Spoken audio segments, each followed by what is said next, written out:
In the society, a man was created for only a woman and the woman created only for a man. In a marriage, the interpersonal union between two individuals forms a familial bond that is recognized and or socially granting the participating partners mutual conjugal rights and responsibilities. The Article 16 of the Universal Declaration of Human Rights ensures that people of all age with no constraint because of race, nationality, or religion the privilege to wedding or wed and to establish a family. So regardless of your race or whatever religion you have, you can do marriage or have a family. They are qualified for equivalent rights during marriage and disintegration. However, living in a world full of stereotyping and gender discrimination, not everyone can have this right because of the perception that a man shouldn't be with a man and same with a woman. The society's view about same-sex marriage has begun to build a negative connotation, and it makes it more difficult to change the social paradigm that this kind of marriage or this kind of sexuality or difference is neither wrong nor bad. In a song called or entitled As the Origin of Love, which plays on the ideas laid out in Plato's Symposium, that it proves how same-sex union is not problematic at all in contrary to how it's being perceived by the society. It started saying how there were three kinds of human beings long ago: a male descended from the sun, a female descended from the earth, and an androgynous descended from the moon with male and female elements. Each human being was completely round with four arms and four legs, two identical faces on opposite sides of a head with four ears, and all else to match. As they were immense and unruly and trying to conquer the heavens, Zeus, the king of the gods, decided to cut them in two. After that, people so longed for their other half, they were all searching for it. This is where the origin of our desire for other human beings came from. Those who desire members of the opposite sex were previously androgynous, whereas men who desire men and women who desire women were previously male or female. Once they meet their other half, they are lost in amazement of love and friendship and affection, which cannot be accounted for by a mere desire for sex, but rather by a desire to be whole again and restored to their original nature. This is why we cannot blame those people who wish to be one again after searching for their one halves and choose their common fate. So in other terms, everyone has the right to love and to pick people and to choose people who they want to love regardless of their gender or their identity. And as stated by the Amnesty International, this non-discrimination principle has been interpreted by UN treaty bodies and numerous intergovernmental human rights bodies as prohibiting discrimination based on gender or sexual orientation. Non-discrimination on grounds of sexual orientation has therefore become an internationally recognized principle. Anne Hathaway once said that love is a human experience, not a political statement. Opinions and views of the people vary, but the law of legalization is universal. The only thing that can change the social paradigm and that negative connotation is for the people to become open-minded and this about these couples who choose to live together in hopes for acceptance as well.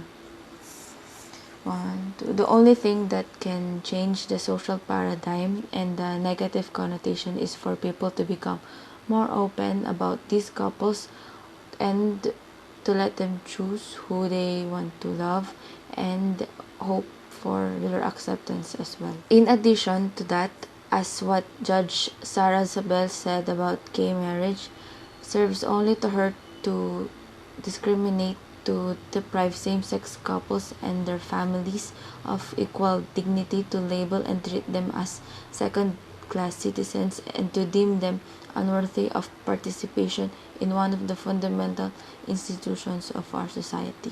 This can be another way to lower the social stigma against Filipino LGBTQ QIA plus members, homosexual marriage can mitigate the discrimination and stigma on homosexuals because making the union or marriage legal gives gay couples the affirmation that they are accepted not only by society but also and especially by the state.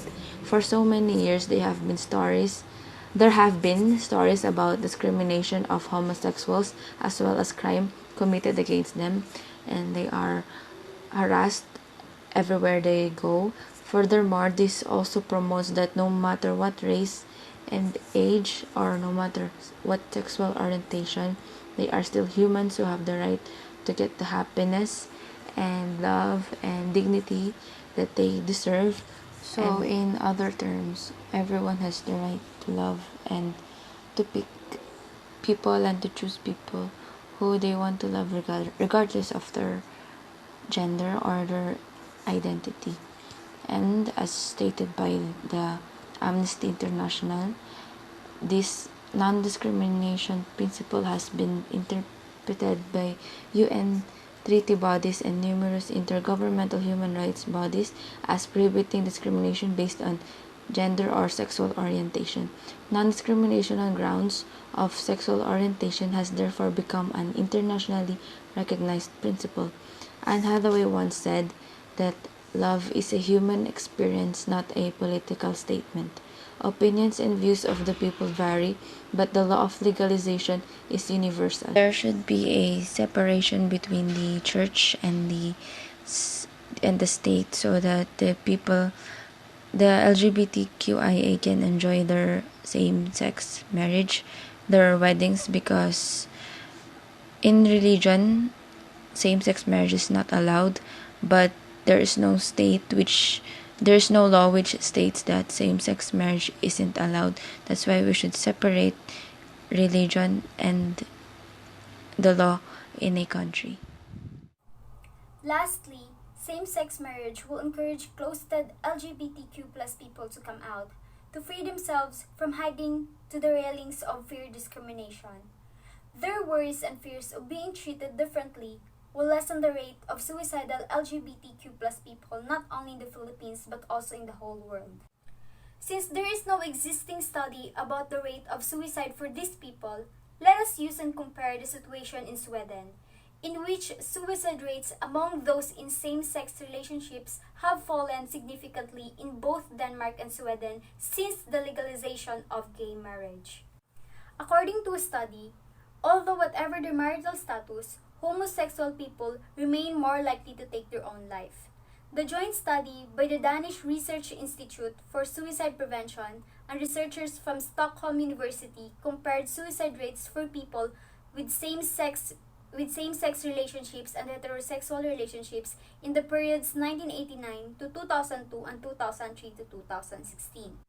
The researchers found that between two periods, the number of suicides among people in same-sex unions fell by 46%, compared to a decline of about 28% in the number of suicides by people in heterosexual relationships. This is the only proof that it will be legal in the Philippines. It can lower not only the rate of suicides for these people, but more of the worries and fear of being discriminated by their own society and land. The only basis and foundation for the opposition on same-sex marriage is our country's religion and the people who are religious in nature. The Philippines is one of the countries with the largest Roman Catholic population. 81.4% of the Filipinos are Roman Catholics. So it is expected that some of the Filipinos will show negative reactions to this topic. But for a nation to deny and oppress people with the fundamental rights in order to codify the majority's religious beliefs and views violates the Equal Protection Clause and the Establishment Clause. Fundamentally, even though they have differences as a human, they still have an equal right with regards to the relationships they have with the people around them. Same-sex union has been perceived by many as immoral as terms of many aspects for many years now. However, we still believe that everyone deserves to become whole again after finding their other halves. Everyone deserves to have an equal and full right to be with someone that they truly love. Everyone deserves to release themselves from discrimination and judgmental eyes of the society. Everyone deserves that there is nothing wrong with them despite of what other people are saying. Lastly, everyone deserves to feel free to express themselves and who they are going to spend the rest of their lives and who they are as a person regardless to their gender identity.